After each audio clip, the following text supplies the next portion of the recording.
You're listening to Dramas Over Flowers. This is an episode of The Long Yak with Saya, Anissa and Boromir.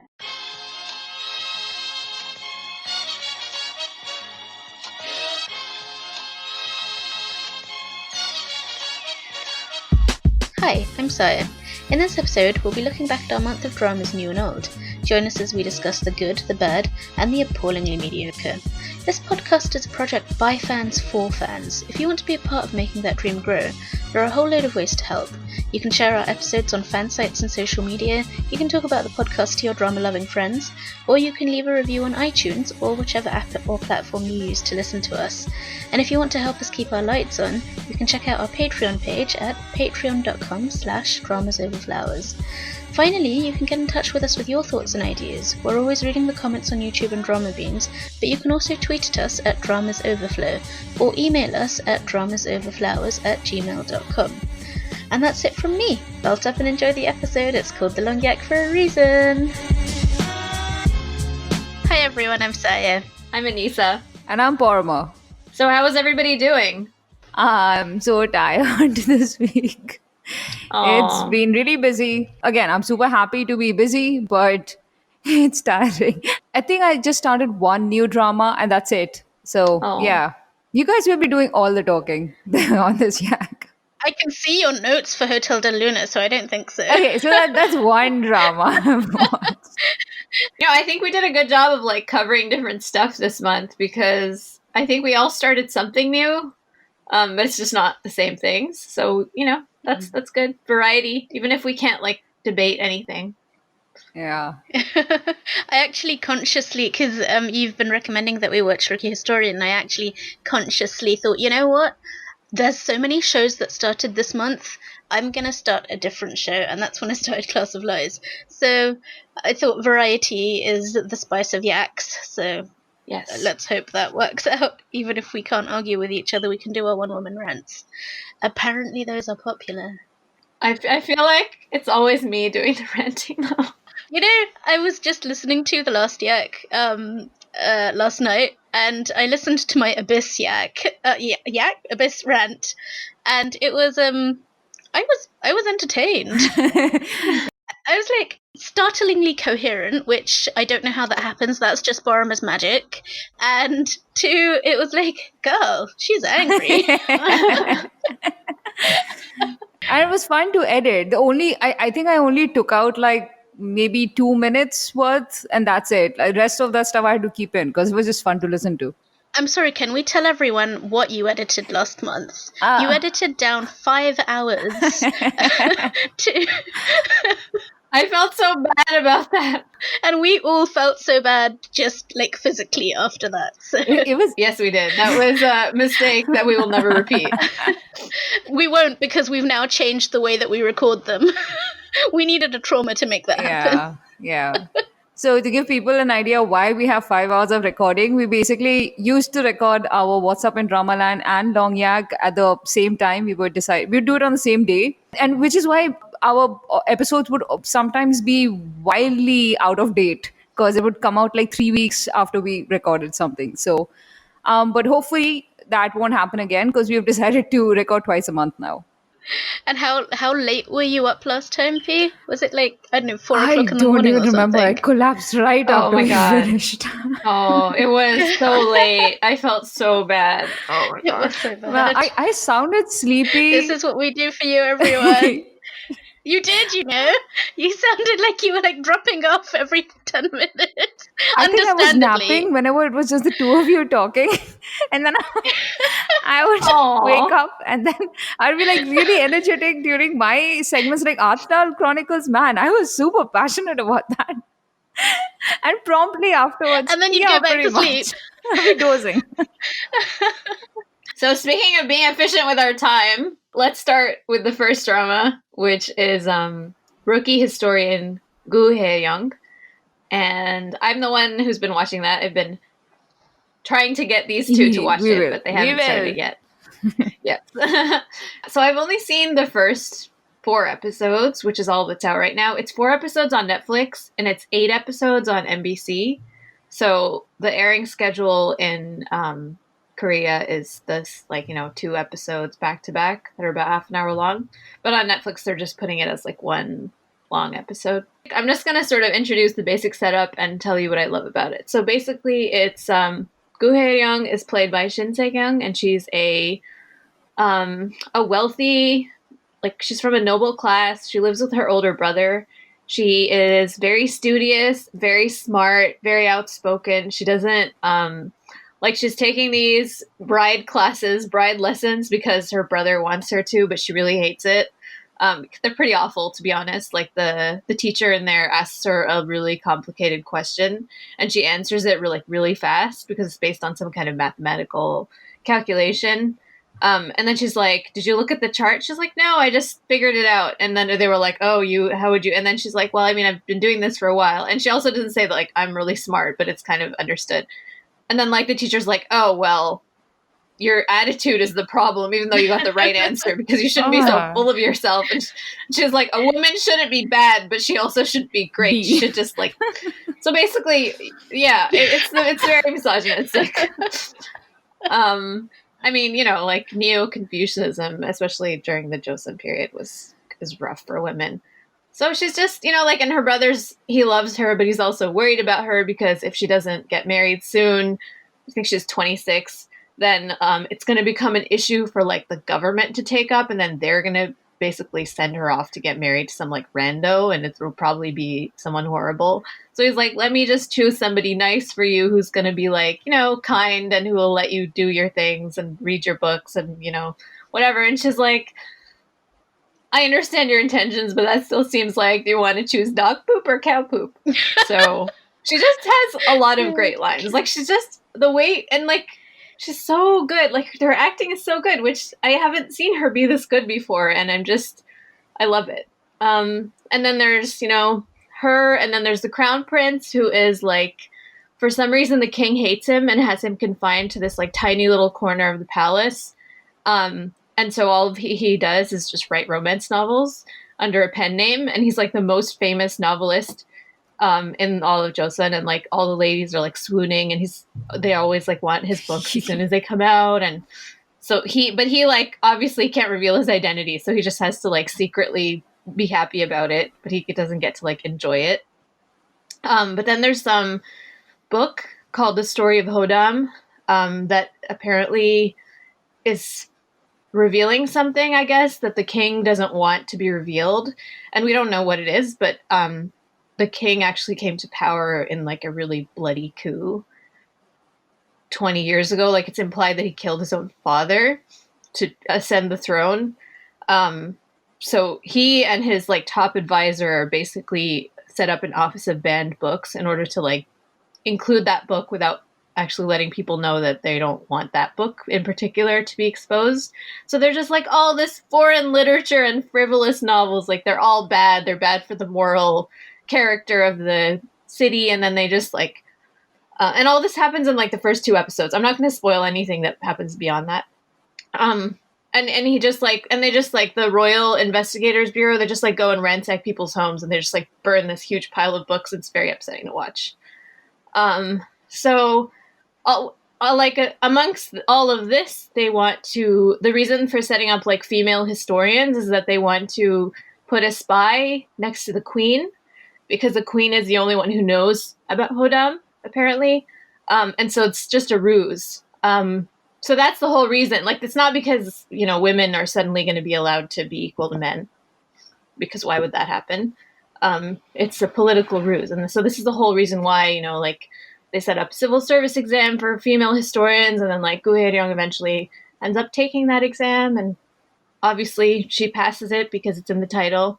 And then her adventures once she gets into the palace are, like, tough to watch because it's a tough place, especially for women. But yeah, I love her. I love the other female historians that go in with her. The crown prince is adorable. No, the baby prince, who's played by Chanwoo, is adorable. The crown prince is Park Ki-woong, and he's, like, very handsome. I like him. And there's also he's not weird. He's very, like, dignified, but he loves his little brother so much. Like, their relationship is so nice. It's very sweet. I hope it remains sweet. And there's also this older historian, or he's not that much older, but he's like really smart and he's like second in command in the historians bureau, played by Lee Ji-hoon, and he's also very nice, and he seems to be like highly affected by Goo Hae-ryung, but he's definitely not the lead, so that's going to be a heartbreak. So yeah, it's very good. It's very good. The music is really good. Everything about it is really well done. So yeah, I highly recommend it. And it's very funny. I wasn't expecting it to be so funny, but it's actually really funny. I'm quite excited to start this. It's so wonderful because she's like so nerdy, and she's so like the crown prince sneaks out of the palace because he wants to actually see how people are responding to his book, and he like gets all excited, but then he sees her reading it. And she's like dying of boredom. And he's like, why don't you like it? And she's just like basically trashes it to his face and it's like so devastating for him. So that was really enjoyable. Like, she's such a snob. She's like, oh, it's so trashy, and it's like, but at the same time, like she still believes in like the right to not have your book censored by the government. So yeah. What other drama is it that has a prince who writes romance novels? Is it like Moonlight Run by Clouds or something? So Moonlight by Clouds had a prince who read romance novels, and he sought out the heroine's romance novels, and he would read them secretly. It does sound like this fun cross between sort of Moonlight Run by Clouds and Sung Yong Kwan Scandal and Splish Splash Love all kind of melded into one. I agree, but I think what Anisa said in her review for Drama Beans was really true. That I think this one stands out even more because for once the heroine doesn't have to cross-dress to be like this empowered character whom the hero treats as an equal, and maybe even his superior when it comes to literary stuff. Yeah. Yeah, she doesn't have to cross-dress, but also it's one of the only times I've seen a heroine in a saga that's actually from a noble class, because they usually are, the second lead that the parents of the hero want him to marry, and he's like not interested in her, or, like it's usually that kind of character who's just like seems as like this spoiled princess character who's not as interesting as the main actress who's like from a very common background, and I mean that. Obviously, there's a lot of interesting conflict in a character who comes from a poor background, especially in like such a class stratified society. But like we've seen that so many times, and it's really interesting how they're really showing with great detail how her status, even though she's privileged, also comes with a lot of limitations. And it's also really interesting because she's already coming from a background which is not equal, obviously, because he's the prince, so no one is equal to him. But she is coming from a position of greater power, and yet it's just more complicated, and it's very interesting. It has a lot of layers, and like she still has to deal with the misogyny, but it's like a different type of misogyny where it's all about like who you're going to marry and what kind of decorum you have to have and what you're allowed to do. And so it's very interesting. Because I don't watch a lot of Sakyok, so only other time I can think of a female character from a noble family being the lead is what was Princess's Man, right? Sa? Yeah. Also, I would add Saimdang, Light's Diary to that. Right. That's a I think much she older was, character, and the story was completely different. But a lot of people really trashed it, but I loved it. I didn't watch that one. Oh yeah. And isn't also like 7 Day Queen? Because she marries the king, right?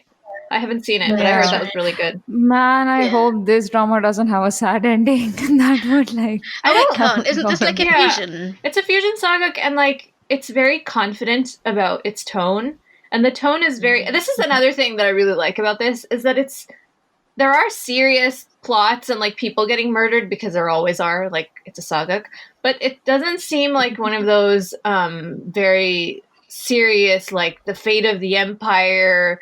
The fate of the crown, like who's going to sit on the throne, kind of like that stuff is still going on like about like court politics and everything. Yeah, but it's more about her journey and like her life and how she's gonna, like I think I'm getting this like sense about a youth saga rather than like a grand epic, I guess. It's not a youth saga because she's like a fully grown woman with her own mind, which I like. It's not like but she's still going through that arc of establishing yourself, which is what the prominent trope for a youth Yeah, I drama guess is. Like you're finding it's yourself. like a coming of Like age Fight My Way story. had characters who were all in their late 20s. That's true. Right, But that coming still of age, qualifies as a youth that's- drama. Yeah, I guess coming of age. youth drama. I always think of like high school, like teens, and Okay. yeah. Yeah. But I see what you mean. I guess, yeah. I had one point to make about, you know how you said that the fear is that if she doesn't get married in time, then the court might like appoint a husband to her. That kind of reminds me of what's currently going on in Korea. They have internationally the lowest fertility rate, and a lot of the blame is going on women who don't want to marry and have children. Of course I it really is. don't think that's the main cause, but anyway, Yeah.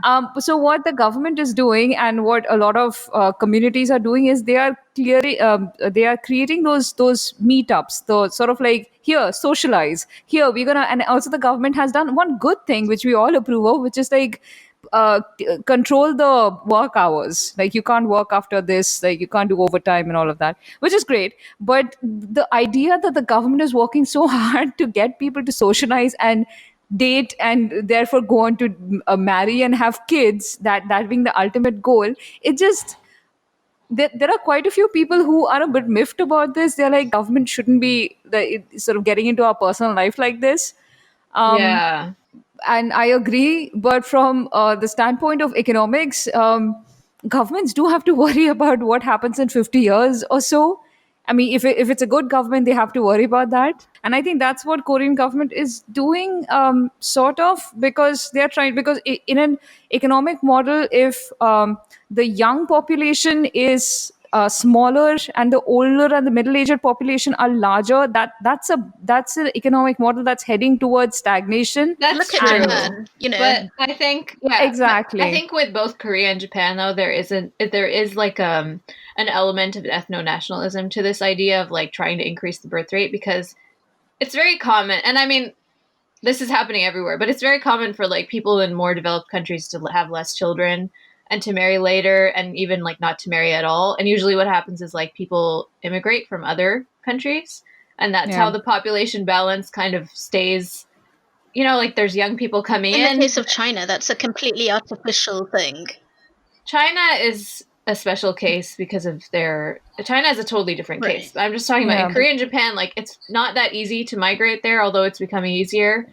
But there is this thing of like, oh, but we want our own nation to continue procreating. Like we want more like Korean people, you know, like exactly. or we want more like you're Japanese right. people, you know, especially Japan is like super hard to get citizenship if you're not born Japanese. Yeah. It's way harder than Korea. So in Korea now, there's a big rise in sort of foreign brides, like women from Thailand That's and right. Vietnam. There's been a lot of marriage immigration, but there's also been like a backlash against that because they're not Korean. These women from Southeast Asia have been dealing, and also they come into like rural areas because Korean women won't marry people in rural areas because they don't want to live that rural lifestyle a lot of times, which means that they come into kind of a really hard life where they have to like work on the farm and all of that. So, yeah. It's interesting. So, yeah, these are all really, really fascinating aspects of this. But personally, I am... personally, my views on marriage are unconventional in that I don't think it's necessary. I don't think you have to have your own child. I really like the idea of adoption for myself. And so, but that, again, something that I'm still thinking about. So this does not... I've been reading articles that call this a trend, but to me, it sounds more like a social shift. And I completely support the social shift because people should have the freedom to decide that I don't want a life partner, that I don't have to have a fulfilled life to have a child. I can do other things. That I agree to that on an individual person level, but I also understand a government's inclination to interfere in such a thing because of economics, because of how economic models work. But again, you're right. There is an aspect of ethno-nationality in it. There are other ways of increasing your population. It just doesn't have to be babies.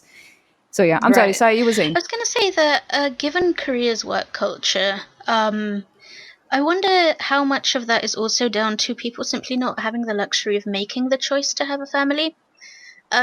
We know what happens. I mean, they're working pretty much all the time, and then they would go home and sleep for like 3 hours and then go back to work. And it's the same when you're at school. It's also so hard to get a job in the first place, and it's so expensive to have children and then raise them. To drop out of that for like any amount of time, you'd never be able to get back in. I mean, it's difficult for women here. Like in the West, it's difficult for you to take a break from your work and then go back. So even though it's great to have choice, I feel like maybe there are women who actually would want to and men who would want to have more of a family life, but they just don't have the choice because the society doesn't accommodate you being able to make those choices. I think you have to. The job of the government is to like make it easy for people to do these things and to create their families without like forcing it on anybody. You know, like it's the government is supposed to support you in these things because in the end it's like good for economic development, but they shouldn't be like enforcing marriage and things like that because that's just going to like make people miserable and it's not going to lead to a good outcome for the country. Although it does seem like with trying to change work culture and stuff that is moving in the right direction. Yeah, that's true. Yeah, that's the change that needs to happen the most, maybe. And then people would actually have energy to have actual lives. Yeah, with curbing overtime, I think that's exactly what the Korean government was trying to do. So I fully, support that. And that said, even though the government is taking those initiatives, it's difficult. Cultures are entrenched. People, companies, and workplaces don't change that easily. So they'll, you've heard there are reports of people still doing those things, except now it's off the books. Because you can't leave your work undone. with the lights off, right? It's ridiculous. And also, any type of change on a large scale takes a lot of time. Well, I guess speaking of toxic work cultures, it's a natural what's it called? Lead into to designated survivor. We didn't properly say, but you've Anissa, you actually wrote a first impressions review for Rookie Historian. I did. Drama Beans that everyone should go and read. Thanks. And Barma and I wrote a first impressions-y kind of post for Designated Survivor way back at the beginning of the month, which everyone should go and read as well. And we haven't watched any more since. So. No, but it's not because we had any problems with it. I think both of us enjoyed the drama a lot.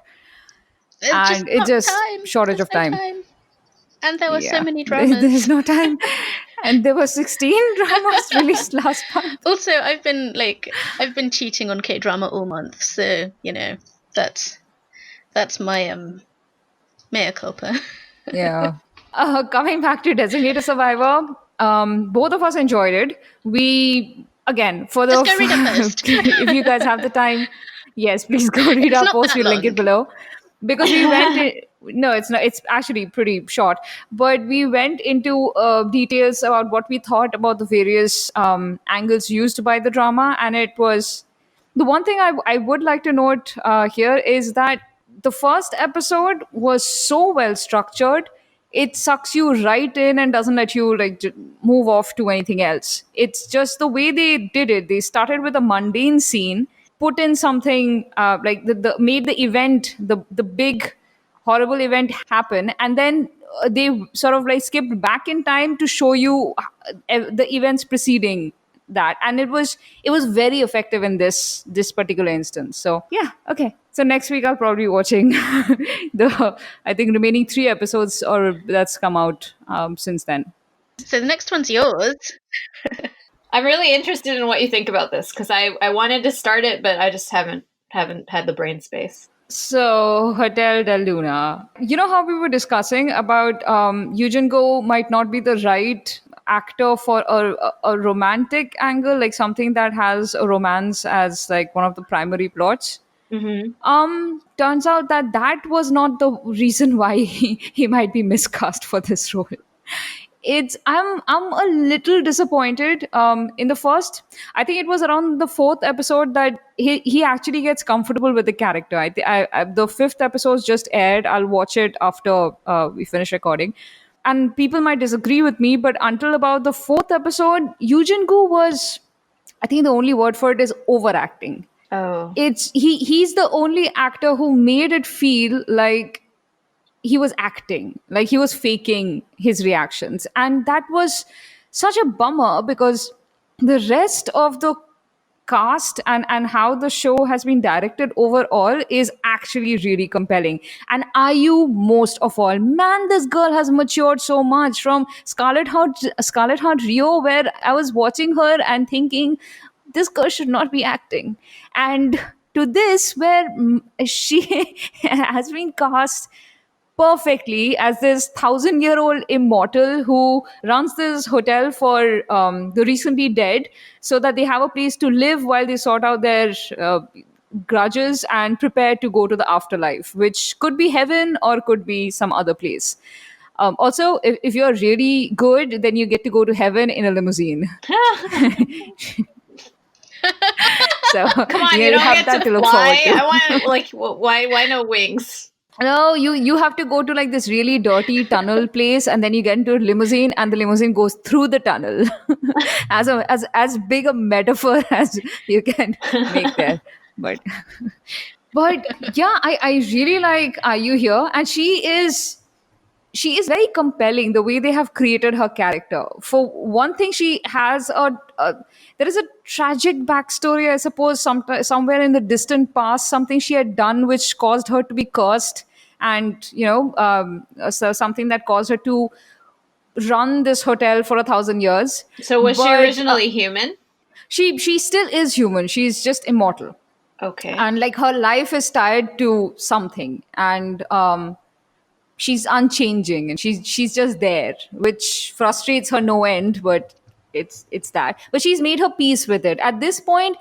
When Eugene Go's character comes in and things begin to change for her, she's resentful of it because she's been at one place for so long. She's gotten used to the idea that it'll never come to an end. So that's a really interesting angle. But I am actually enjoying this drama a lot. I watched the first 4 episodes, and the way they have created this Ayu's character is they have made her this very interesting person to begin with. You know how you sometimes have these compelling characters who start off as like just this, they're just normal, and then something happens to them and then they become great. Ayu in her normal human life was okay, her name was Manol. Manol in her normal human life was pretty incredible to begin with, and she was overconfident, and she was she was bossy, and she was reckless and a risk taker. And so she would like dress up. She was part of a gang of thieves of Wow. sort, and she had a brotherhood. That She sounds had like a drama of its own. it does, right? But the great thing is that while it surprised some of the characters in her past, like in the flashbacks that we see, nobody really questions it because she has such swagger that you just accept it. That yeah, this makes total sense that she dresses up like a guy and goes robbing carriages. This makes sense. Of course she does. So that the flashbacks are really they're fun to watch, and also again, just interesting because you're figuring out in bits and pieces what's happened in her past. And then you have the current Manol, who's this, she spends recklessly. She's a spendthrift. She is like, one thing I really like about the mythology of this drama is that this hotel might be for spirits, but it needs human money to run. So what one of the side gigs that Manol has is to sort of like not blackmail exactly, but to make deals with humans, like I'll exorcise your daughter of the ghost that's possessed her type of thing, but you give me this much money for that. So and so she keeps getting rich, and then again she buys a new car, so suddenly she has no more money and a lot of debt. So that's the situation that Eugene Go's character comes into, and he does not want to be a manager in this hotel. He keeps saying, I have an MBA from Harvard, I don't want to work here, there is like nobody here, there's just ghosts, I want to go back and working in like the biggest hotel in Seoul where I just got a position. But he is obligated to her. Something happened in the past that sort of made him owe her. So eventually he agrees to be her manager, but in his head, it's a temporary thing. And because his coming portends changes in the hotel staff are not quite happy with him coming in. So there are, lots of conflicts. But man, seriously, as much as I love this drama and the mystery and the supernatural side of it, and how cool the running of the hotel is, and they have episodal stories, like a ghost character they basically figure out, because all of these ghost guests are there to figure out their grudges before going to the afterlife, right?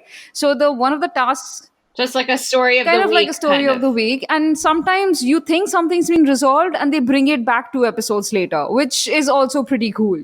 Because like, as Manol has proved over and over again, something might appear one way at first and then it can be something else completely later on. And she is very cynical, and she's weirdly suited to play somebody with ancient wisdom who's also like mad about cars and fashion. It's It's interesting that these are the roles that people love IU in, because like her role in Mayajashi, her role in Producers, both of those roles were also these kind of cynical, jaded, sort of, prickly. there's something bordering about on her mean. face, like she Ill-tempered. has got such an impish, like innocent face, but when you see cynicism and a really clever mind behind those eyes, that has an impact, and she does it really well. Yeah. And my god, Her this girl charisma. has at least 5 wardrobe changes every episode, and they are all like amazing on her. Like I feel like I'm getting this Yuina vibe from her, Yuina and Goblin, that is. Yeah. Which is a slightly mysterious. Yes, actually, that's But that's maybe not the a bad colder, darker. analogy. Yes, exactly. It's colder, darker, because of course she's got like a tragic past, and people have died because of her. So she has this huge burden, but she doesn't address that. Instead, she ignores it and she lives in the moment, because for her the moment is all there is. No point in. Oh, and another thing that you really like is that they show different eras where she's been running the hotel, like during the Korean Wars, when the hotel was like basically this one shack, and she is standing outside it looking really grimy with like this one lantern on, waiting for the ghosts. But like, there was no money. Of course there was no money, the economy was in really bad shape. And then you have other eras where she has more money and she looks almost regal. It's really nice how they have done that. It shows the passage of time, but she's the only constant. So yeah. But you're making me really want to watch it, but I also like don't trust the Been Hong burned. sisters even one tiny bit anymore. So like, do you feel like the story has an idea of like where it's going and what it wants to So do? far, yes. It looks like they've got a pretty good grip on where the story is headed. Like I said, initially, Eugene Go was the only one disappointing me, because the problem with him was that he's such a good dramatic actor. I loved him in Crown Clown, but the there were these moments when initially, when Manol met Eugene Goo's character and she asked him to be the manager, and he's like, nope, and was like walking away. She gave him the gift of seeing ghosts, gift, curse, whatever. And so he started seeing ghosts. A normal human would be terrified, and supposedly so was Eugene Goo's character. Only it did he looked like he was acting terrified, and all of his reactions in most of these scenes were they had these slight seconds of delay that really stood out to me and annoyed the hell out of me, because I kept feeling that a more natural actor would really milk this, and an actor that I think would have been particularly good in this role. Hold on, let me see if I can find him. Was EJ Wook, who was playing Sol Ji Hwan in Search WWW, the actor character guy. That Yes. he's amazing. so His expressions good. are so beautiful. I kept thinking that an actor like him would milk this character, whereas it seems wasted on Eugene Go. I mean, again, he got much better around the 4th episode once he accepted the managerial position, and he was going up against Ayu's character, and she would say something and he would counter it by quoting something she had said before, things like that, and it was fun. And he's got an adorable smile, so of course when he smiles, everything is forgiven. But still, I can't help but think that the character is wasted on this particular actor. Do you think he might just be overworked? Because he's been sort of non-stop working for like 2 years. That's completely possible. I haven't watched Absolute Boyfriend. I don't know how he was in that one, but haven't you noticed that with Eugene Go, he does intense scenes so well, but he seems to have difficulty relaxing. I mean, when I think back on Circle, he seemed very Was new to fantastic in me. it. Like he was not. Oh, he was fantastic in Circle, I thought. He was fantastic in Circle, But it but was he that kind of role. exactly.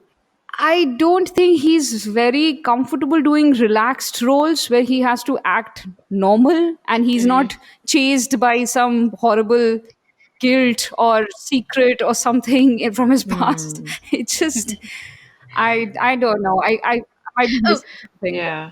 That's where it's not before like we move high on, drama. can you tell me about the cameos? Yeah. Okay, so Oh, but I don't Okay, want just tell to. me about Ijungi. I don't want to know who they are, so I'm gonna. so Should I Ijungi's leave? cameo was hilarious, but all too short, is all I'm going to say. I want to know, but I don't want to know. But I love that Ijungi always turns up when IU calls him. It's so fun because they co-starred in Scarlet Heart, of course, and then they went on to.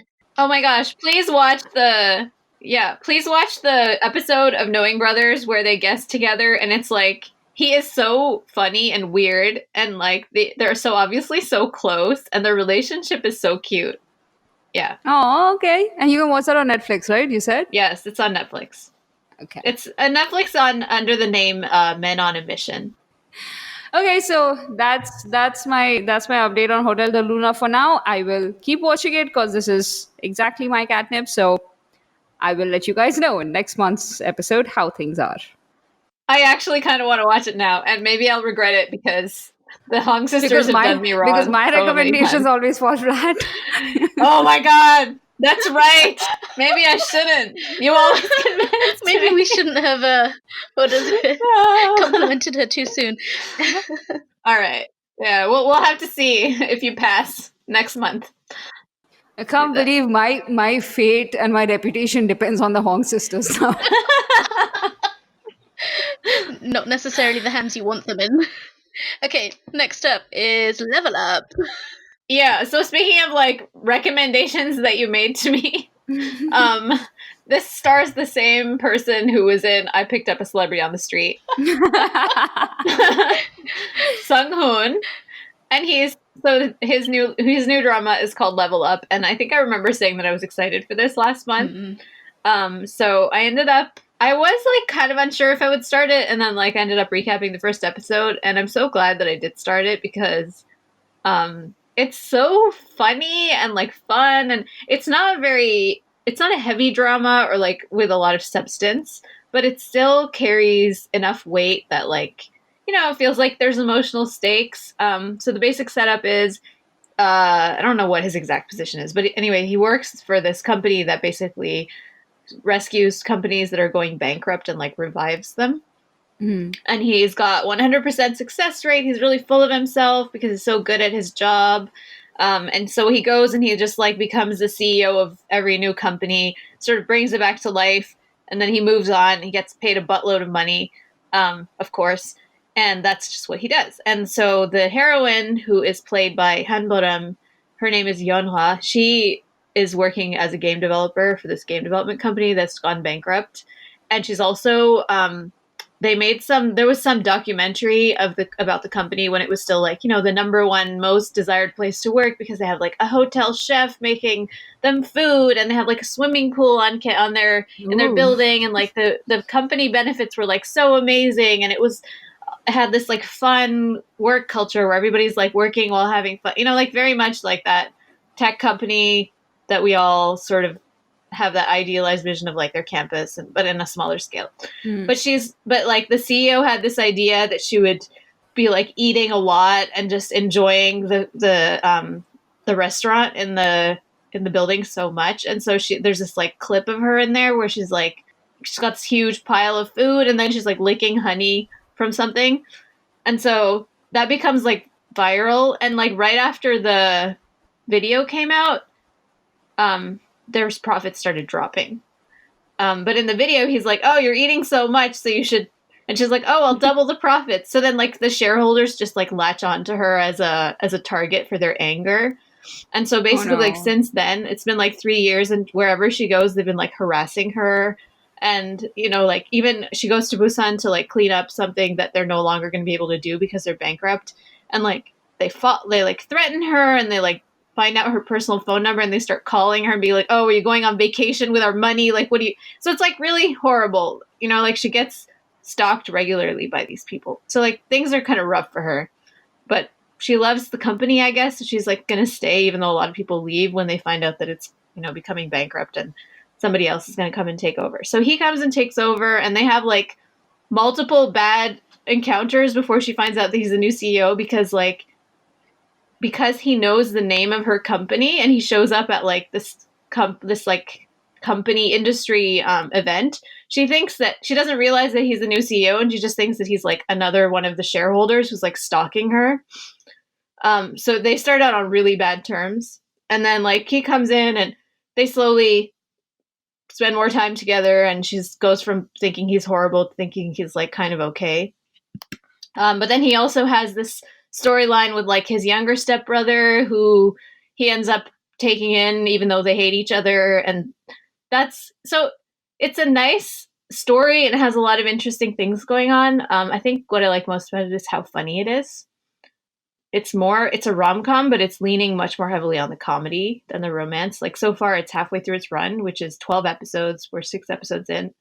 And it's just really funny. Like Sang-gun is playing his character with this really, like he has this particular like very pompous and extremely formal way of speaking. And like even the tone of it's just so funny. It's so funny. And he's so, like he has this particular type of like self-imposed, like dignified way of carrying himself that is, the more you get to know him, the more you realize like it's just his way of protecting his heart. So he has like this very particular way of doing things. It's because like he doesn't want to let anyone in, basically. And so as you see him, like people are slowly starting to like pierce his armor and he like doesn't know what to do. And it's like he can't handle, and like especially the heroine, then he also like his younger stepbrother and the second lead also, like he's a really squishy marshmallowy type of guy that comes to work at the company. And so he's like doesn't know how to handle all this emotion that he's suddenly feeling for people, and it's really cute. It's funny. So yeah, I can't wait for him to like figure out that he might have feelings for the heroine and be like, oh my god. It really does sound very cute. Yeah, and he's honest to a fault. So like if he thinks that he's done something wrong, he like immediately apologizes. He doesn't have like he has a lot of pride, but he also has like principles. That's great. And so at first you think he's an a-hole. And, like, because he's, like, so... Like, he drives his employees so hard. But then you realize, like, he drives himself even harder. And he never expects... Like, he's not unkind. He's just, like, always expecting excellence. So, like, it's a different type of, mean CEO character. And he's just doing such a good job. Like, he has such a great, charismatic screen presence.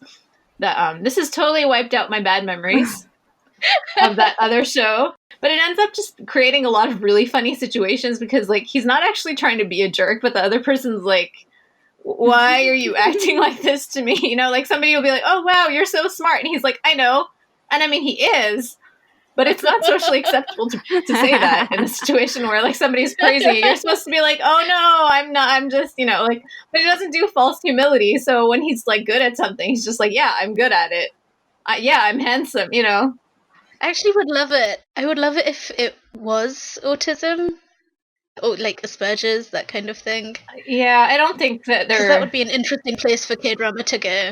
They're not doing that, though. It's just that he didn't get any parenting, and he was alone and he just grew up alone, and his mom died. Yeah, so there's a whole thing with his parents, but it's not like such a heavy storyline that it drags the rest of the drama down. It's just like, oh, here's his character motivation. That's why he's like this kind of thing. But there's only 12 episodes, so that's like... not enough time to drag things down, hopefully. And it's the ideal length for a rom-com, so I'm very... You know me, I always say that. So And also the last thing I want to say is that I love how he's unafraid to look silly on camera, and to make himself look ridiculous, like Sung-hoon is. And usually when an actor is this good looking, they're usually very aware of like how good or not they're looking, and they don't couldn't like go that far for comedy, but he's like 100% in. Like his physical, like he's very tall, right? And like broad, and he uses his body in like really funny ways. Like the physical comedy that he achieves just by like moving his body, and like the expressions on his face are just so great. So it's not just his dialogue, but it's just his whole performance. I'm loving it. And Hanborum is really good too. Like she's more reacting, but she's really good. I like her. It's my first time seeing her in anything. Stop putting new stuff on my list. I don't have time. But hey, it's a rom-com, so it's on my list. Can't help it. Yeah, and it's short, so I'm hoping that like it'll keep up the pace and it'll have a satisfying ending. Yeah, I mean, you've both basically convinced me to watch the last two dramas you've talked about. All right, so now it's your turn to convince us. The thing is, my genre is so out there, it's probably not going to convince you. Because I like these weird things that are just not your cup of tea.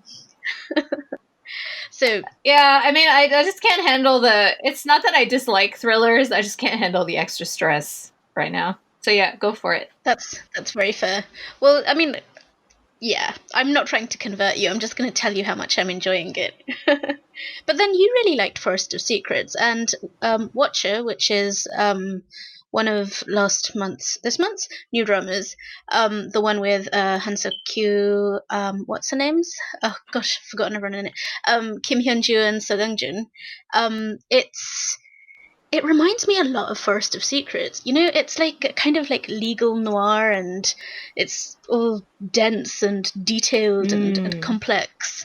And you know, the way that it has this sort of slow unfolding of its story, like it really takes time to build its world and construct all of those layers, and, you know, slip all your secrets into each layer and then slowly peel them away. So I don't know, maybe it would be something you could try, but it is the thing with these dense dramas is that they require a lot, like they demand a lot of attention, and you look away for a second and you've missed 20 things. That does sound like Forest of Secrets. Yeah.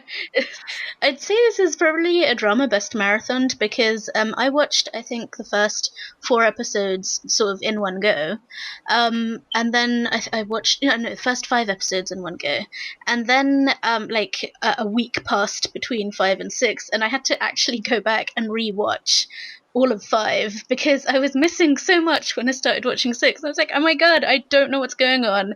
Everything is extremely complex, like at a very minute level. So yeah, miss a moment, miss 20 things. I went back and rewatched. So it's quite difficult to follow in that sense, but it's very rewarding because all of the stuff matters, everything matters. And you know, this is Han Suk-kyu's comeback since Romantic Doctor Teacher Kim, which, did you guys watch that? I did not, but I do really like Han Suk-kyu. He was amazing in True Deep Roots. Oh yeah, that's on my list. So he was amazing in Romantic Doctor Teacher Kim. Such a mouthful. I think they call it Romantic Doctor Kim on Viki. So, and the last time I saw Kim Hyun-joo was in what's it called? Fantastic, which was a cancer drama with Joo Sang-ok, and her character was just offensively stupid. So I love seeing her in this. So like Han Suk-kyu, he's like, you know, darkly magnetic, but I actually think that her character really just steals everything. And she's unpredictable in a way that is like deeply intriguing. Like, you know what drives her, and like she's got this history where something really bad happened to her. She was tortured. So she's driven by this need to find out who did that to her. And she's this like almost intoxicating mix of like clever and pragmatic and vulnerable and maybe a little bit broken. And you know, that's my favorite type of heroine.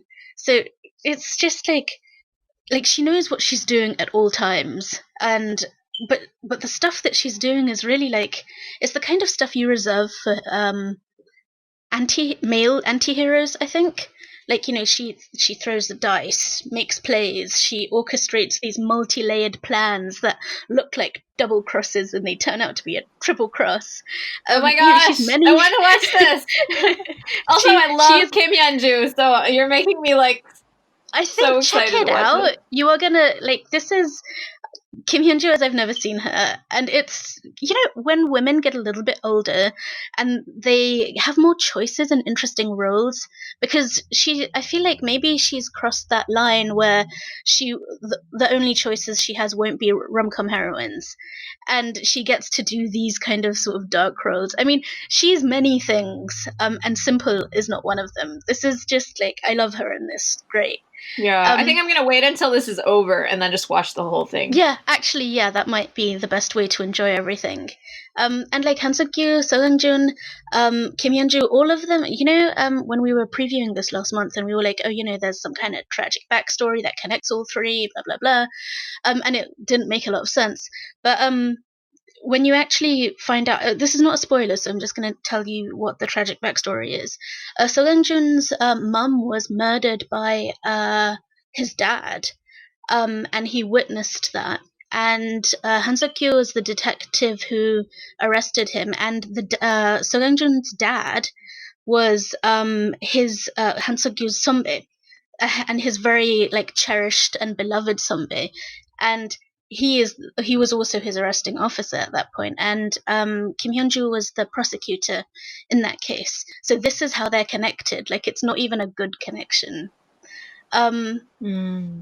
So yeah, but the characters are they're so interesting. All of them are like really stubborn and persistent, like in a dogged kind of way, and they're really sharp, and they have this sort of disregard for power, which makes what they do more interesting because they're not tied down by the usual, fear of authority, and they're equally matched. And it makes it so interesting because you have no idea what's going to happen next. You don't know who's doing what play. You don't know whether what you're seeing is what's really happening or if it's part of another thing, which you will later find out. And then something else will happen, which will sort of overturn that thing. It's all, yeah, it's pretty exciting. And I would say it can probably verge on a little too complex, especially if you do let time lapse between you watching one episode and the next.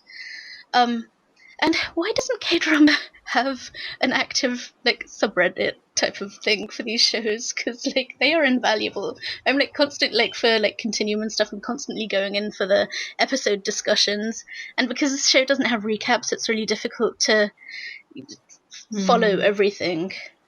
So yeah, I think I was able to follow Forest of Secrets week to week because I was recapping it. So yeah. I would remember. Yeah, I would remember all the details for that reason. But it seems similarly dense. Where like, I think if I was watching Forest of Secrets just on its own, I would just marathon it because otherwise you wouldn't be able to keep up with what's going on week to week. I feel like there are shows that need recaps, and this is one of them.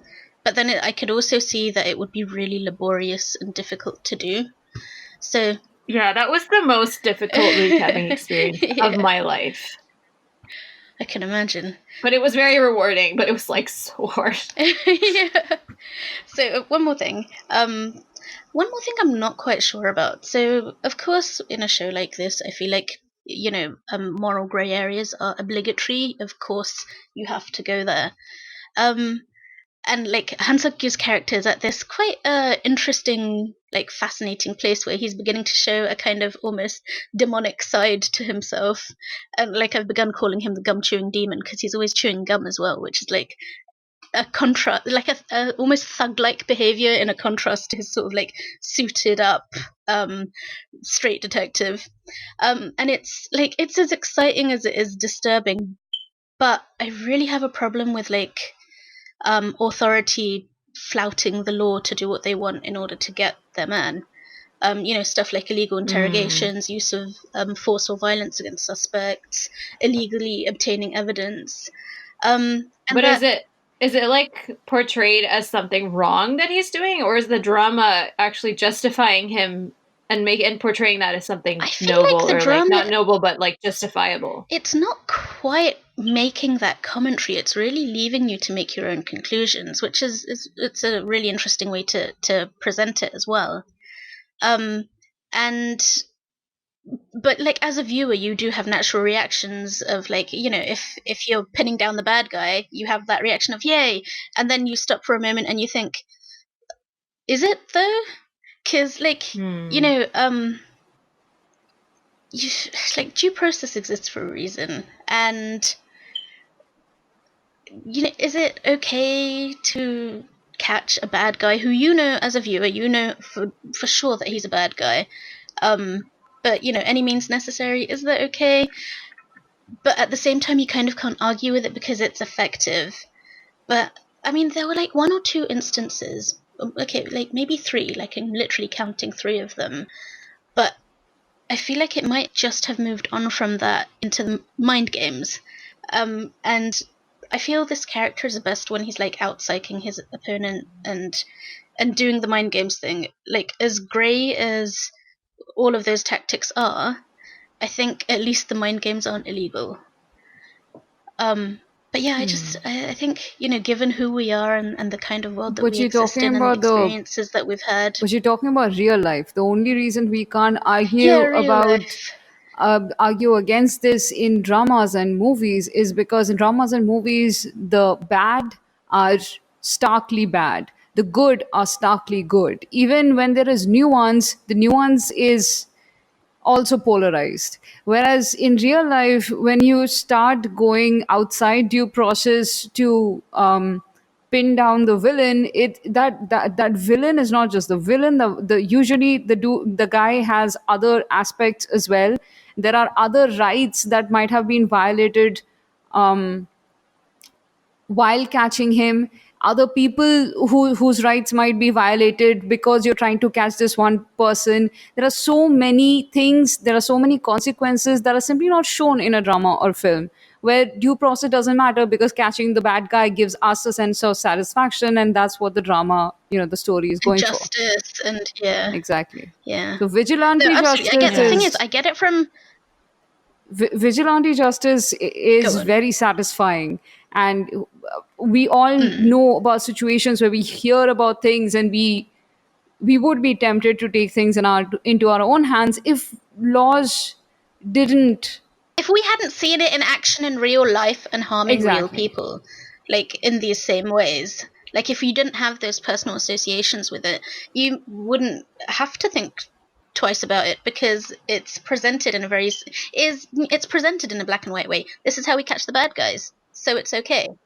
Yeah, I know, Batman is great as a character on TV and in movies, but we would not want Batman to live in our city. And also that's Gotham terrifying. Gotham has to be a sewer for Batman to be justified.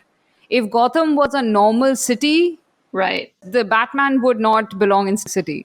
Okay, I'm sorry. We went to a never mind. Comic books. Coming back. Yeah. No, I mean that's a legitimate point. Yeah. What I was going to say is I do I completely get it from a storytelling point of view, and I think it does work, but it perhaps does not work for me personally, and maybe it shouldn't work. I don't know. No, actually, no, it can work, but you have to the drama has to not be saying this is okay. So and the drama is not saying it's okay. Yeah, and it also depends on whether the drama is putting itself in the universe of a superhero movie or an action movie or one of those other movies where it's so clear that this is not actual reality, versus a piece of entertainment that is saying oh, we're trying to represent the real world and we're talking about real world issues. And then if you're making a commentary about real world issues and then you're justifying things lack of due process and illegally detaining people without their rights, then it becomes a little bit more murky. Which is why I find police procedurals like crime shows equal parts compelling and disturbing, because they do away with due process so many times. The protagonist, to get the bad guy, would just I agree. use trickery that is out and out illegal. they would use interrogation tactics that are illegal, that should never be used, and but that is shown as heroic because they I got got the him, guy, yeah. so Yeah. yeah. Although Yeah. I completely forgot to actually talk about the premise of the drama, so can I just quickly say that? So what you've got is Yeah, of Han course. Suk-yu is this veteran detective who is hated by all of his colleagues because he's so straight that he would report his own mother for an infraction, that kind of thing. So at the outset of the drama, he's in this position where I can't. It's been a while, so I can't remember where he started off. But basically, the first episode ends with them forming a new internal affairs division, which he is in charge of for rooting out corruption within the police, and just anywhere. And of course, he's kind of everyone would view him with suspicion because they know that he's the guy who arrested his favorite, Hyung, and that if he didn't hesitate to do that, he would not hesitate to do anything else. So nobody likes him. He has no friends, but he does have a superior. His boss is totally on his side. So his boss backs him up, and there's also the police chief backs them up as well because she's really fun. So she's 5 years from retiring, and she's ambitious, and she's got this huge following on social media. So she likes to make she likes to keep her followers invested in her. So anything that makes her look good is good, and doing away with police corruption definitely will make her look good. So she's behind it for her own reasons, but it makes it really interesting.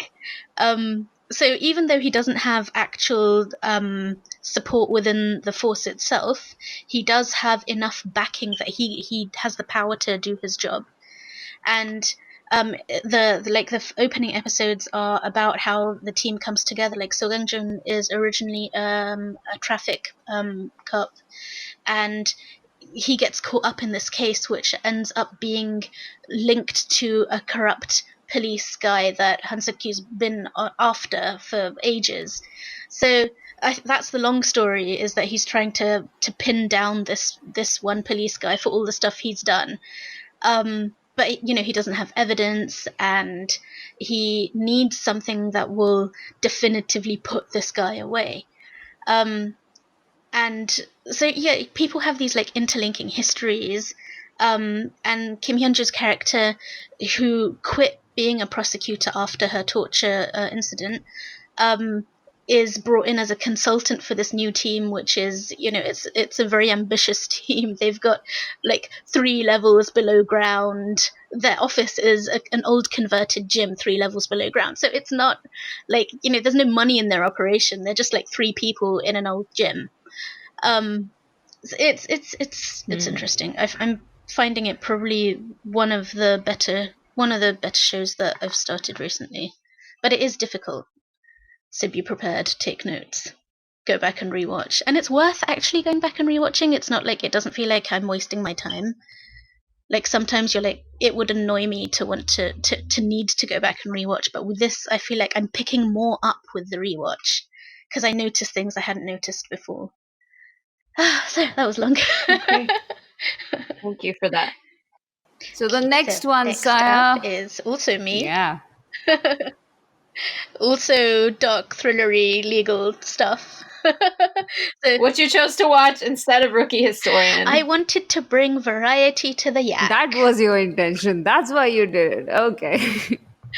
Look, I'm sure. I'm sure we have listeners who this are happens also to be your pet genre. thriller junkies. Well, I feel sometimes, or often, I feel inadequate for if there are thriller junkies out there, because I'm enjoying this at a very sort of surface level, whereas other people are more I don't know, they can get deep into these things, where I'm just am I thrilled? Yes. And then it stops. But I feel like that brings value to our podcast because you're the only one who really talks about dramas like this in general. So otherwise, this would be like 100% rom-com. But you know, if you were watching this, you'd bring much more to the conversation. Whereas I'm like, yeah, it's thrilling, it's dark, You're the only one who it's thinks that. fun. Do you never listen to our yanks and how layered your criticism usually is? Wow, says the woman who has like the most analytical and like complex and interesting things to say about That's these Saya, stories. right? We're talking about Saya. I don't recall being Okay. like that. Yes, Saya, yes. I'm talking about Saya, yes. No. No offense to you, I was Cor, very confused because it's not me. I was also confused because I'm like, well, that's not me either. Oh, pa. Oh, be quiet. Give us your thoughts on Class of Lies Class now. of Lies is cool. Yoon Kyun-sang is the titular Mr. Oh, this has an its original name is Mr. Kiganje, which is like translates to Mr. Temporary. So on Viki, its title is Mr. Temporary. Its official English title is Class of Lies, which I actually think is a better title, which is why I'm sticking to this one. So Yoon Kyun-sang is a lawyer in this, and he's this hotshot. He's like a cocky, glib lawyer, and he has no compunctions about using the law to be unethical. And I feel that makes him a bit of a scamp as a lawyer. And one of the characters described him as a con man with a lawyer's license, which I feel is extremely accurate. But it all goes downhill from there. He's given a case by his boss to handle off the books, and it's an attempted murder of a young woman, a high schooler, and it the whole case gets stitched up between the higher ups and the prosecution and the defense, and it ends up leaving Yoon Kyun-sang to become a patsy for this rich law firm overlords in a cleanup case that's just gone wrong. Which is why they assigned it to him in the first place and why it's like all off the books. So if it had worked out, they get off, and if it doesn't work out, they've got someone to take the fall. So what's interesting about this is it's not surprising, and it's not a spoiler, I think, since you saw it coming anyway. But he has no backing, and he has no illustrious parentage. He grew up in an orphanage, and he clawed his way to the top by working hard. He was a law school ace, and all of that. So he's built this really great life, and all of that comes crashing down with this, which it's again a great commentary about power and where it comes from. Because it's like no matter how high you go, it still matters where you came from. And I found that thread, like it's an actual narrative thread throughout the story. So it's only on 4 episodes at the moment, but it's like this underrunning commentary throughout the whole thing. So yeah, he ends up just basically losing everything. And he crashes at his hacker friend's house, and ends up forging a teaching certificate so that he can work in the school where this thing happened, because things have been niggling at him about the case, and he realized that there was a stitch up. He didn't, but he realized it too late, not soon enough. So now he's like, he's going to go and figure out why it all went wrong, what really happened, and see if he can sort of pin down the real bad guys and get his life back. So it's really interesting also, like the way the show transitions from the courtroom to the classroom. It's like a straight up legal thriller for 2 episodes, and then it becomes this school drama / melodrama, but also it never quite stops being that legal thriller, and some that acts to sort of raise the stakes and give it more urgency. So now that we're in the school stage, it's the school is crazy, man. Think of all of those elite private high schools where they're like decadent, and the kids have more money and power than they know what to do with. Like, you know, I think there's a group, there's of course that ruling group of kids. There's like 4 or 5 of them, and just like the last drama I watched with this kind of setting was Beautiful World. And I find it interesting that like there's this difference between that was a JTBC drama, this is an OCN drama. And I've just begun to sort of notice that there's a sort of a qualitative difference in the storytelling, or in the type of story that they tell, depending on the channel.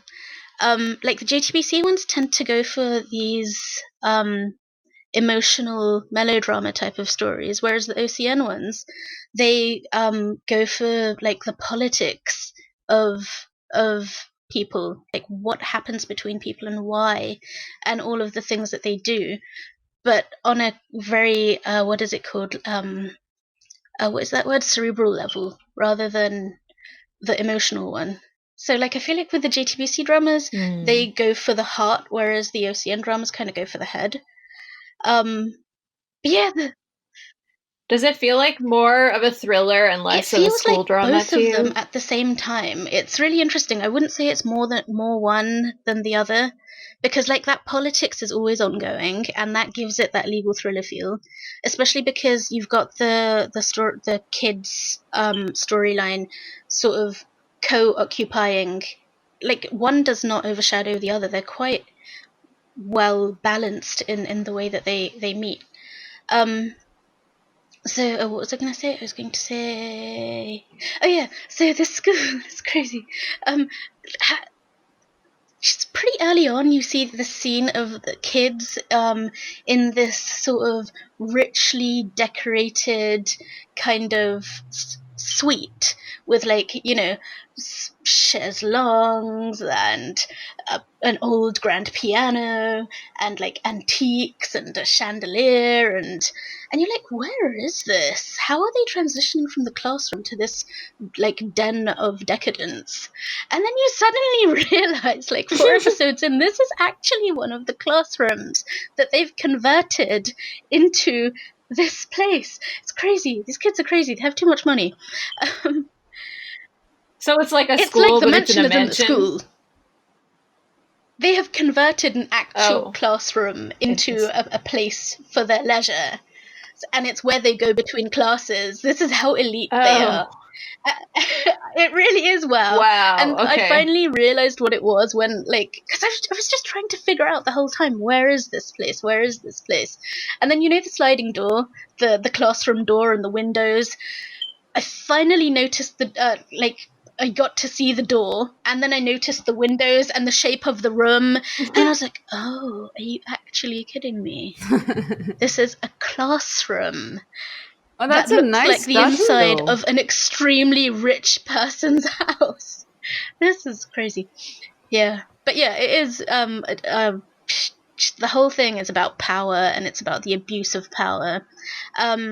And the murder, the attempted murder that it originally starts with is, I feel like a not very thinly veiled parallel to, you know, stuff that's been going on in the news with like sex trafficking of minors, selling services to rich old men, and so it is dark. It's not sort of unbearably heavy. It doesn't get as. See, this is the thing with like the JTBC dramas, is that they make them emotionally almost impossible to watch, because they're really painful in that way. Whereas with this one, you're focused more on the plot rather than the feelings. It's not that the feelings aren't there; it's that it's taking a different direction with its storytelling. I don't know if you guys have enough what is it called, experience or repertoire in OCN versus JTBC thrillers, but do you have any opinion on that? I haven't actually watched anything from OCN, so I trust you, though. I feel like you're the one out of the 3 of us that has like the most experience and authority to differentiate between thrillers from different networks. All right, should we move on to the thing that is making me the most happy right now? Yes. Which is or happy search / sad because it's over. www. Oh, I'm sorry. I'm sorry for your loss. I am sad it's over. Ah. Yeah. Oh. Yeah. Well, you still But you know, have it it's to not the look forward same when to. things are live and everyone's enjoying it together. It's not the same. Like, I feel like I missed out, and there's only so much time, but I wish I had been able to watch this with you guys. It would have been pretty incredible. It just the final episode was 1 hour 24 minutes long, and I was watching it and I was like, how can this possibly be the last episode? This can't be the last episode. It didn't feel like an ending. It felt like things were still going on, that we could absolutely have 10 more episodes in this show. Like the personal arcs were coming to conventional endings, but also and of course a larger arc of how internet search portals are run, that was also coming to an ending. But I could just see these people have like their day-to-day dramas every day, and this would still be fun. I would have been happy if this had been a 50 episode drama for once. I mean, but honestly, like, I kind of I agree that the story can definitely continue, but I think it's cool to end it here and then have, like, I usually don't say this, but I would love to have a second season. And so instead of continuing from this same place, like, wait a year and see, like, where the conversation is about, like, search engines, and, like, and then it would be able to sort of keep up with what's actually happening. And, you know, so for example, in this one, they talked about, like, government surveillance of your data and things like that. So, like, it would be cool if they just, like, endlessly continue this and they're still, like, having an updated conversation about what, you know, Oh, what's going man, on that would online. be And amazing. yeah, and then we can just, like, live with these characters for years. I know I'm, like, totally changing my tune about second seasons, which I normally hate, but, like, this is such a Hey, different you're still story. waiting for Signal's second season, so I am, yes. And Age of Youth. it's not unprecedented. There's always an exception. And this it would especially work well with this drama, because think about all the private romantic arcs. They all had like conclusions, but not really. Yeah. They left the arcs in a place of in progress. Right, You know, right. like, you know that developments will continue to happen. There was no happily ever after placard handed to anyone. Each of these relationships are a work in progress, and I love that. And also the main friendship between the three women, you can see that this will also continue to evolve. Yes. Because I don't think Tami and Gagyong's relationship was sorted out. It has changed fundamentally from the beginning of the drama to the ending. The closeness that Tami and Gagyong had in the 10 years, when the initial period of the 10 years when they worked together before the drama starts, they might never attain that again. Yeah. They have been through too much. Gagyong has betrayed Tammy in really rough ways.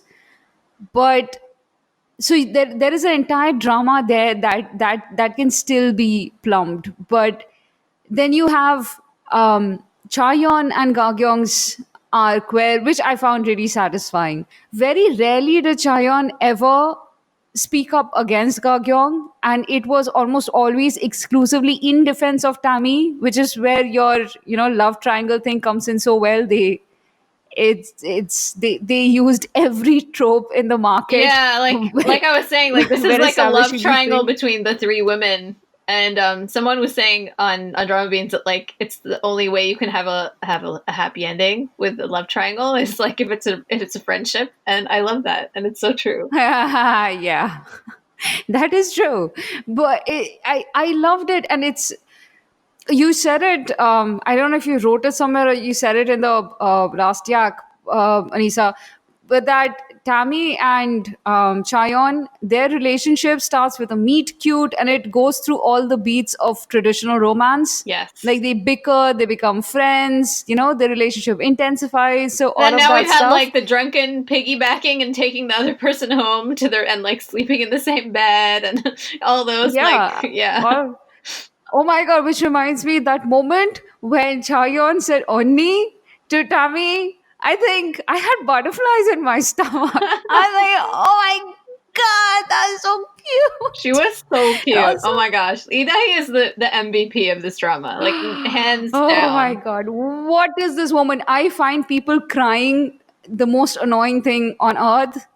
But Chaeyeon crying, man, this woman is, I don't know, a feet and a half taller than me, but I wanted to wrap her in something and pet her. It's just, how does she do it? I don't understand, like, how we didn't notice all these years how completely adorable she is. Like, she's so cute.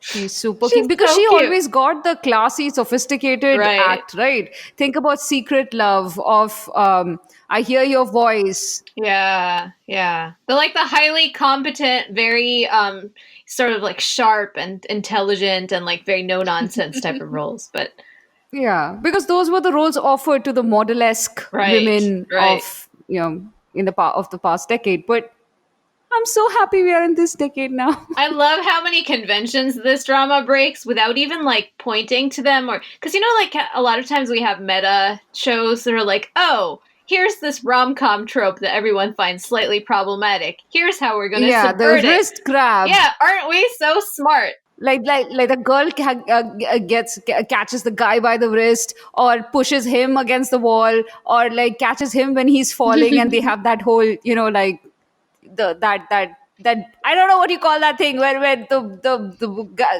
girl is like in his arms and they're like, name. okay, never mind. Oh, are Moving you on. talking about like kabedon? Isn't that what it's called in Japanese show? I don't know what it's called. When in it's like they're Japanese. like push the girl against the wall with his arms next to her. No. I'm talking about the one where the girl is a tripping thing. and the guy catches Oh, the yeah. girl, and the girl is like, like slanted halfway, and he's kind of holding her in that Oh, whole yeah. dance pose. Right. Yeah. There are so That many. one. So just, There are so many. but you know They're how like endless. especially I think the Hong sisters do this a lot where they're like being meta, and it's really enjoyable because like we all know, obviously, like we all really know those tropes, and we've seen them countless times, and so there's like Yeah. this kind of winking, nodding, like very pointed, like, oh, this is what we're doing. But in this drama, like I think it's almost, you can't even call it meta because it's upending and subverting them so completely that it's like a whole new thing. So, there's those scenes where Tammy is telling Park Mo-gun, like, why is your shirt so revealing? Like, why are you dressing so revealingly? She's just like, what are you doing? Like, don't walk around like this. It's very... and it's just like... But it's just like so baked into the drama. Like, everything that is different is so baked in. They're not like winking at you and being like, oh, look, we did this. Isn't this great? Aren't we smart? I Yeah. know what you mean. So I just love And that. she's actually offended that he's distracting her because his shirt is unbuttoned, and it's not even like that. She is like doing what the guy traditionally does, which is like sort of be possessive and jealous. She's like, don't tempt me, I have to work. So it's adorable instead. Yeah. Yeah. There are so many moments that are just that You are guys just need like really 3 great hours like to that. talk about this. Yeah, I agree. We do. Finally, in the final episode, we figured out, or they told us, why the drama is titled Search WWW. And hey, it was worth the wait. It made sense. I liked it. Yeah, Is- actually, yeah. despite our complaints, it actually made sense. Before we move on from the way that the friendship is like a love triangle, though, I just want to point out one other thing which I thought was really great, is that because all of those traditional beats of a 16 episode romance were taken by the friendship between Tami and Hyun, it allowed the romances to just like completely take their own path and not have to be Yeah. tied to that, like, oh, in episode 8 there's going to be a kiss, in episode 12 they're going to get together, in 14 they're going to break up because of some terrible misunderstanding. Like, there's just nothing, like there's nothing, they don't have to follow that timeline, they don't have to follow like weird made up conflict, like it just organically happens the way that it should, and I just loved that. Yeah. Also, Jinu and Gakyung are like my OTP. I want them to be in love. I want them to be together. I want a second season that's like just about them. I love this actor that plays him. I have never seen him before, but he has like eyes that speak. I've seen him in other stuff. You have? Yeah, pretty sure I have. His face looks very familiar, But so like he's getting his own lead drama. I'm watching it. I don't care what it's about. It's just been announced that he's going to be the lead of his own Oh, drama. Mr. and, like- Sunshine, that's where. oh, that's where Also, he was I in didn't- Judge yeah, I versus didn't watch Judge, enough of and I that. watched a couple of episodes of that. Anyway, him and Lee Jae-wook are my discoveries of like new actors from this show. I like both of them so much. Oh, you know where I know him from? It isn't from those. It's from Descendants of the Sun. That's why his face looks so familiar. He was in a minor is he role in in that? that, but I remember his face from that. Oh, I do not remember him from that at all. Anything else that we want to say about this before we wrap up? There is so much about everything involves a spoiler. So, I want to give a shout out to the actor playing Brian. Yes, I've loved him since he was the grumpy chef in My Name is Kim Samsoon. He's so great. He's great. He is pretty great. Aside from the love interests, he was the most prominent male character here. And I really love how supportive he was of our protagonists, but also how he had an independent arc. He's someone who likes progressive ideas, innovative ideas, and he wants to be on the right path. He is ethical, but he is not completely free of the compromises that you make when you're running a business. But he is self-aware enough to recognize that whereas he might have been compromised because of certain reasons, there are other people who have a better moral stance than him, and he should support them. Also, that sometimes you need people who may have compromised in certain ways, but you still need them in positions of power so long as they are capable of introspecting, which Brian's character was. So I found him really interesting, and also the actor is just generally a really nice guy. Yeah, I like him as a person as well. Yeah, he's always good in every role. But I also, like you said, I really liked how he played the CEO who's like actually unusually and surprisingly lacking in ego, where you see like the Unicon leadership, they're so aggressive and like it's all about like who's on top and who's calling the shots and who's making the decisions, that it's reflected in the very hierarchical top-down structure of the company. And then you have Aro, and it's like something that Tommy had to get used to when she first came there, where he's just like, yeah, do your own thing and just show it to me. Like he's not obsessed with always telling everybody what to do, and it's much more like innovative, collaborative work culture. And I just thought that was a great thing to see, and maybe something for people to emulate in particular hierarchical work cultures that might need some of that. I agree. There was that one point when Brian was making a comeback, like something had happened, and then he was making a comeback, and it was such a music video moment. Like there were a lot of music video was moments great. throughout this drama, but that one was like one of those mic drop music video moments where the camera angles were swinging wildly, and you were like, it just they were practically backlit, and they were doing the slow-mo walk, and Brian was like all you were lapping up the spotlight. He looked so cool. And You know what it is about you mentioned last month that like this is also labeled as a fantasy, and that the fantasy is that all these women are in power. But I also noticed that there's a little tiny bit of magical realism. So sometimes when things happen, there's like some stuff happening in there that like wouldn't actually happen in real life, but is sort of expressing the emotions of the characters. So like in a lot of the scenes with Tammy and Morgan, like there'll be like confetti falling, even though like where did that confetti come from? Like where's the wind that's blowing that confetti? Like we don't know. Or like the lens flares that we were mocking, but like it does have those elements. Or like there's that one scene which I won't spoil, but where like all of the cell phones start going off in unison. Yeah. So like that's not actually really happening, right? But the drama is kind of expressing it, and it gives it like an extra bit of like punch. And I think the music video moments are kind of also part of that, like a little bit of an extra. It's just like a directorial flourish that's giving you more. I agree. More By the end of it, I was completely happy with all the weird cinematographic choices that were being made. I was just, yeah, okay, fine. This is part of this drama, and I had accepted it. I'd given into it, and I was, yeah. Yeah, Agree. completely. Yeah, me too. By the second half, I was like just rolling with it and enjoying it. I have not a single negative thing to say about this drama, Anisa. How did that happen? Not one thing. I don't either, and I feel like I'm the most cynical of the three of us. I have nothing bad to say. You are, but I think I get like the angriest about stuff, just generally. Perhaps. Maybe, One other yeah. actor that we should definitely talk about is Ye Soo-jung, who played the evil mother-in-law.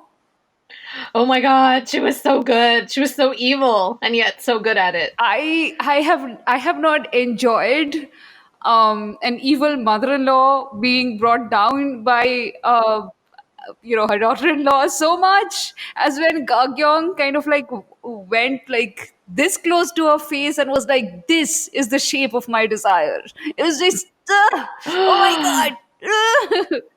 All of their scenes had so much tension and like they had this perfect like antagonistic chemistry between the two of them, and it was so layered and it was so full of like the history of the 10 years that they've spent like hating each other. It was so good. You could not, at every moment between whenever they had these scenes between the two of them, you could understand that Ga-kyung's marriage was not about Jinu, her husband. It was about her and the mother-in-law. So basically, she had married into the family more than she had married Jinu, and that was clear from each and every one of the interactions, that she and the mother-in-law had a closer quote-unquote relationship than she had with her husband, because after all, every living moment throughout those 10 years, it was her mother-in-law who was dictating what she should do, and she was fighting her silent battle against her. That was the person that she had most involvement with, and not her husband. So, and this kind of story can only be told in an Asian drama, I think, because you don't have this kind of a structure in other parts of the world. But it's I found it so refreshing that they deliberately did that every time there was an interaction between Ga-kyung and her mother-in-law, it wasn't, there was no formality. I mean, there was a formality in how they addressed each other, but there was no distance. It was almost as if they were in the relationship, except it was not like a romantic relationship. It was a relationship. It's just a relationship. It's not a hyphenated that I'm married to him and therefore I have a relationship with you, but it's a direct relationship. That was the primary, it was the primary relationship in her marriage, whereas with her husband, there was that tension existed because of the distance. That, and like in her relationship with her husband, it was so much like guilt and history and silence, and it was very complicated, and like he clearly loves her, but then there's so much unspoken that I mean there are so many scenes and so much dialogue, but I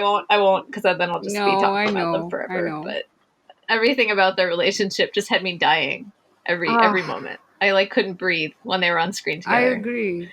I'm just, wow, man, what a drama. This is like hands down my favorite right now.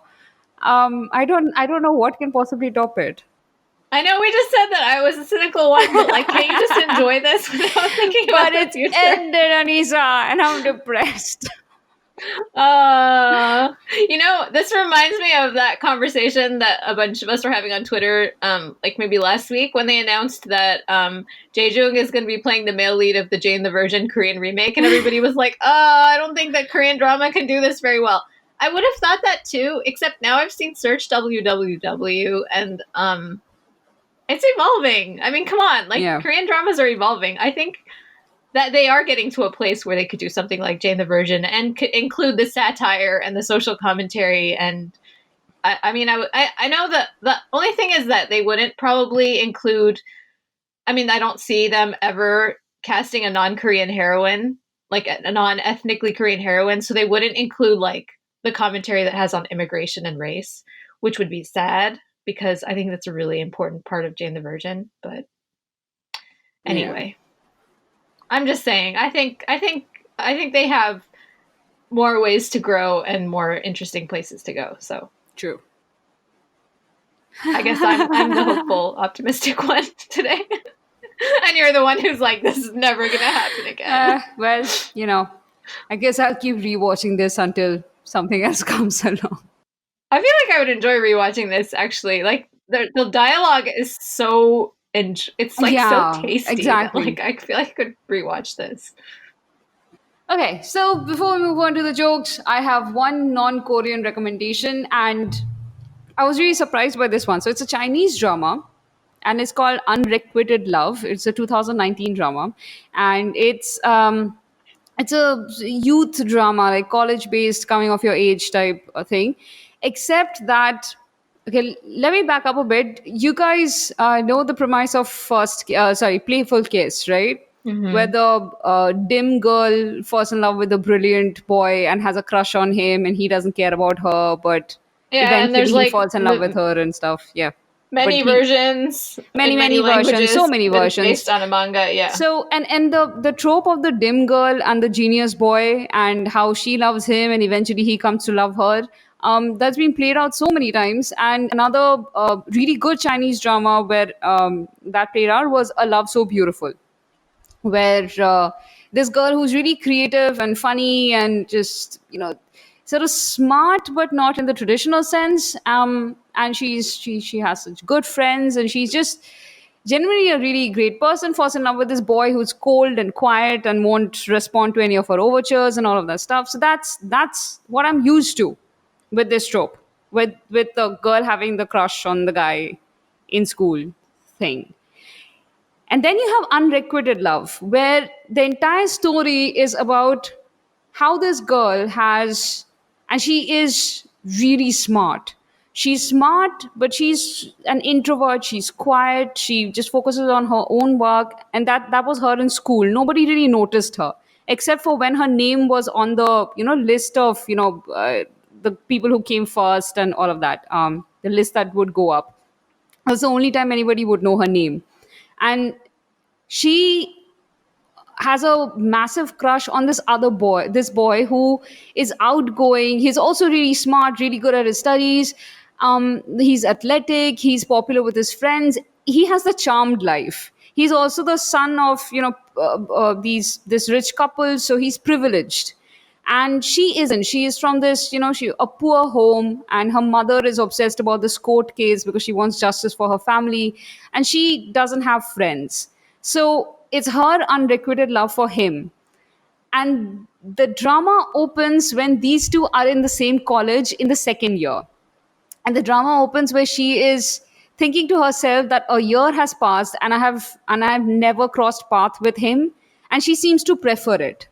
Then something happens and he suddenly notices her, and when they talk, they hit it off immediately. And he starts noticing her more and more, and he asks her out, and he just, like they start having the beats of a normal relationship when you ask someone out and start dating them. But her secret is that she's had an intense crush on him for almost a decade, and that she would Ah. write about him in her diary, and at some point that diary went missing and it makes a comeback. But the it Oh this yikes. That's drama, terrifying. but that is not the main. It is Yeah. terrifying because it's looming out there, but that is not the main thing. The brilliance of this drama is that it's about the you can love a person, but if they never notice you, then there is a resentment that might be built up, because every day of them ignoring you is a rejection. Hmm. And the funny thing is that if he had known her in school, if he had noticed her, they would have hit off immediately. And they had a peculiar connection in school as well. Indirectly they had been communicating. He never knew it was her, and she never told him that it was her.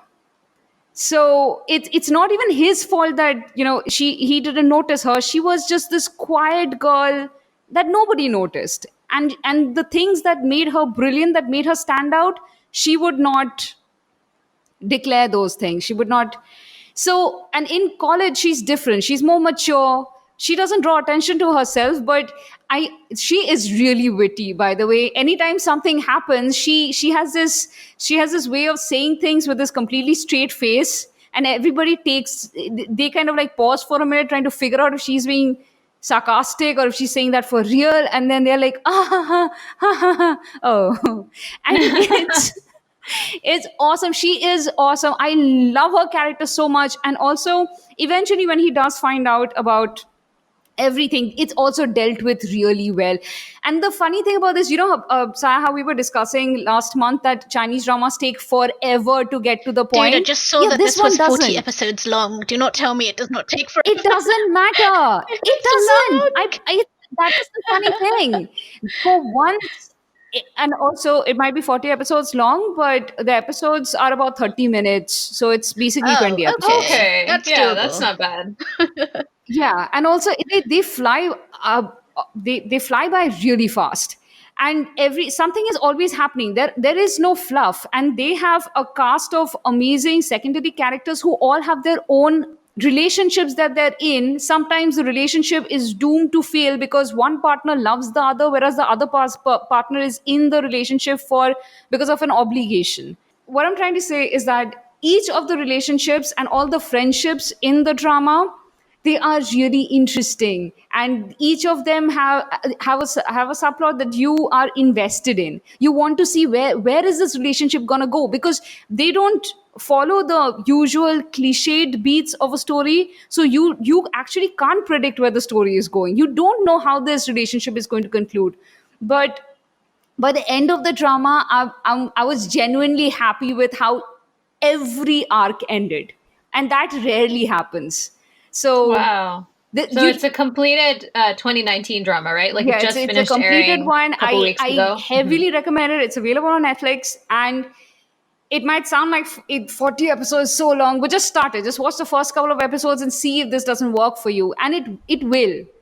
There is no love at first sight, instantly falling for you type thing here. The relationships develop, and they develop by people being friends first, and it's a good drama. Okay, I think the last time I felt so happy about a college-based drama was probably My ID's Gangnam Beauty. So yeah. Nice. All right, so Barama highly recommends. So give us the tasty jokes. So I tried to pick some that were thematic to K-dramas. I think you will enjoy this. A cement mixer has collided with a prison van. Motorists are asked to look out for 16 hardened criminals. Oh, boy, I like slow. that one. It's crunchy. That was good.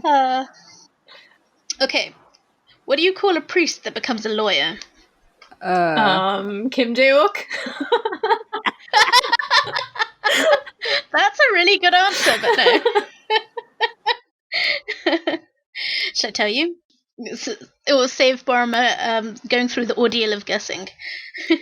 A father-in-law. Oh. That is very K-drama. This is so K-drama. Everything about it. Okay, so this one is for you guys and your superhero liking people things. So my girlfriend told me she was leaving me because I keep pretending to be a transformer. I said, "No, wait, I can change." That's just sad. That's so sad. I agree. Super lame. So this one also I think is very K-drama. Perhaps I should have said this along with the priest one. So I just found out my friend has been living the secret life of a priest. It's his alter ego. Oh, right. That moment it takes before you get it. Yeah, let's just say that's our farewell to Angel's Last Mission Love, which we're not going to mention again on the podcast. You know, I couldn't even be bothered to finish it. Me neither. I was just like, I'm bored and I don't care anymore. I started watching thrillers and then everything else was just like, okay, no. But let me tell you one last one. Wow, there are so many. I wanted to tell you my chemistry joke, but I was afraid I'd get the wrong reaction. Okay. Oh, people are gonna unsubscribe. Oh boy. I like how it always takes you that beat before you groan. It does. Hey, if I was ever arrogant about anything, your jokes give me a real dose of humility. Listeners, please don't leave. I promise that we won't increase the jokes by 2 every episode. The last 2 especially for our listener and dear patron Saoirse 10. Yes. What have you done, Sasha? I bet you're regretting it now.